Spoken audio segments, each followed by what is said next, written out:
বিজেপির বিরুদ্ধে কথা বলা হচ্ছে আর তৃণমূল গালটা বাড়িয়ে দিচ্ছে, নাকটা গলিয়ে দিচ্ছে। আমরা বলছি বিজেপি, ওরা শুনছে টিএমসি। আমরা বলছি নরেন্দ্র মোদী, ওরা শুনছে মমতা ব্যানার্জি। তো এটা তো ওদের দোষ, এটা আমাদের দোষ নয়। কি বলছে এই 3 দিন ধর্ণা করে কি ওয়াকফ সংশোধনী আইনকে বাতিল করা সম্ভব?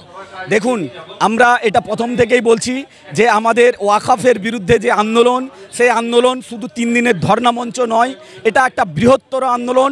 বাংলা জুড়ে হবে, গোটা দেশ জুড়ে হচ্ছে, এবং এটা যতক্ষণ না ওয়াকফ আইন প্রত্যাহার হচ্ছে ততক্ষণ এই আন্দোলন চলবে। যেভাবে কৃষি আইন পাস হওয়ার পরেও কৃষকেরা তারা আন্দোলন করে কৃষি আইন প্রত্যাহার করিয়েছিল, ঠিক সেরকমভাবে গোটা দেশের পাশাপাশি বাংলার মানুষেরা তারা গোটা বাংলা জুড়ে আন্দোলন করে এই ওয়াকফ আইনকে প্রত্যাহার করিয়েই ছাড়বে। ধর্ণা মঞ্চ বেঁধেছেন, অনেকে বলছে বিজেপিকে সাহায্য করছেন বা মুসলিম লীগ তৈরি করেছেন, কি বল?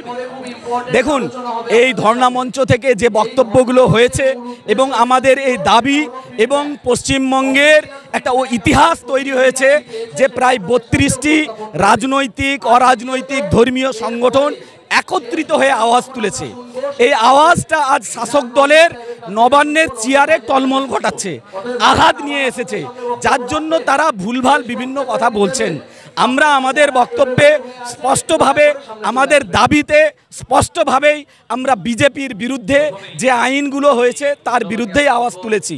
ওয়াকফ আইন বিজেপি নিয়ে এসেছে, এসআইআরের বিজেপি নিয়ে এসেছে, গোটা দেশ জুড়ে বাঙালি পরিযায়ীদের উপরে যে অত্যাচার হচ্ছে বিজেপি করছে, আমরা তাদের বিরুদ্ধে আওয়াজ তুলেছি, আমরা তাদের বিরুদ্ধে আন্দোলন করছি।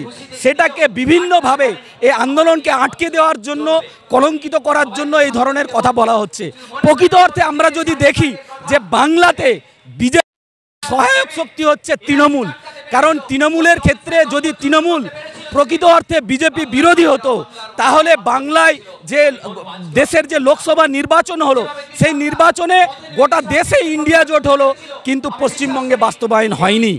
যদি তারা প্রকৃত অর্থে বিজেপি বিরোধী হয়, বিজেপিকে শূন্য করতে চায়, তাহলে আগামী 26-এর নির্বাচনে তারা সমস্ত বিজেপি বিরোধী শক্তিকে একত্রিত করে তারা লড়াই করুক, তাহলে এখানে পশ্চিমবঙ্গে একটাও বিজেপি সিট আসবে না।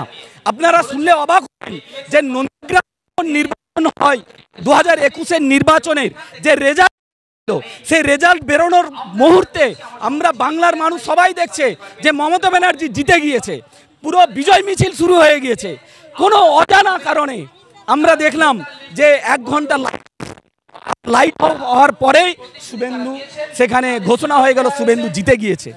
তাহলে এটা কিসের জন্য, কার ইশারাতে, কোন গটাপের মধ্য দিয়ে আজকে যে শুভেন্দু গোটা বাংলা জুড়ে ওই সনাতনী, তারপরে জিহাদি, মোল্লা বিভিন্ন রকমের ছড়াচ্ছে, এটা কার মাধ্যমে, কার দ্বারাই? এ প্রশ্ন বাংলার মানুষ তুলছে। যে বাংলার মানুষটি তুলবে না যে এটা এর ভিতরে এর কি ছিল কারসাজি, যে এবং আমরা দেখলাম যে সেখানে যে রিকাউন্টিংয়েরও কোনো করা হয়নি। তাহলে প্রকৃত অর্থে বাংলাতে বিজেপির সহায়ক শক্তি হচ্ছে তৃণমূল।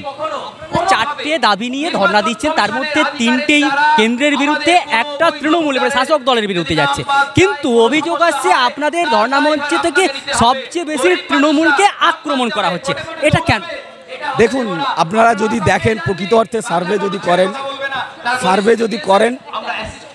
যদি করেন তাহলে দেখবেন যে আমাদের ইস্যুও বিজেপির বিরুদ্ধে ম্যাক্সিমাম, বক্তব্য হয়েছে ম্যাক্সিমামটাই বিজেপির বিরুদ্ধে।